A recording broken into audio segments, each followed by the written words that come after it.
Hello అండి, అందరికీ ఎలా ఉన్నారు అందరూ? ఈ మధ్య నాకు వీడియోస్ అనేది లేట్ అవుతున్నాయి కదా, సో ఏమనుకోకండి. అండ్ ఇక్కడ నేను మజ్జిగ అనేది చేసేస్తున్నాను. ఈ మజ్జిగ ప్రాసెస్ అనేది ఎలా చేస్తాను అనేది మీకు చెప్పేస్తాను.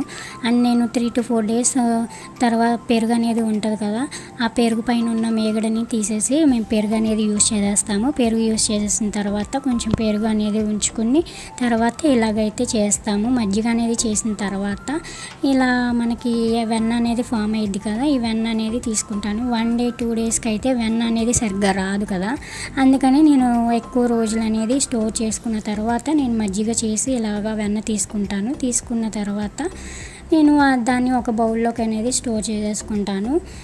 కొంచెం ఎక్కువ క్వాంటిటీ వచ్చినాక నేను నెయ్యి అనేది కాసుకుంటాను. ఇక్కడ మా వాడు కూడా హెల్ప్ చేస్తాను అంటున్నాడు. సరే అని చేయనిమ్మని నేనైతే చేయనిచ్చాను. అండ్ వాడు కూడా నేను ఎలా చేస్తానో యాజ్ ఇట్ ఈస్ అలా అయితే దింపేస్తాడు. అండ్ ఇక్కడ మనము స్టోర్ చేసుకున్న వెన్న ఉంటుంది కదా, అది కొంచెం వాష్ చేసేయాలి. కొంచెం కడిగేసుకున్న తర్వాత అప్పుడు మనకి ఇంత క్వాంటిటీ అయితే వచ్చింది కదా నాకు ఇప్పుడు. సో అదే మనకి స్టోర్ చేసుకున్న దాంట్లో అయితే నేను కలిపేస్తున్నాను. కలిపేసిన తర్వాత కొంచెం మజ్జిగ అయితే యాడ్ చేసేసుకోవాలి. మజ్జిగ యాడ్ చేసేసుకుంటే మనకి కొంచెం నిల్వ అనేది ఉంటుంది ఎక్కువ రోజులు ఫ్రిడ్జ్లో కూడా. మీరు కూడా ఇదే ప్రాసెస్ చేస్తారా లేకపోతే వేరే అనేది నాకైతే కామెంట్ చేసేయండి. Thank you, bye.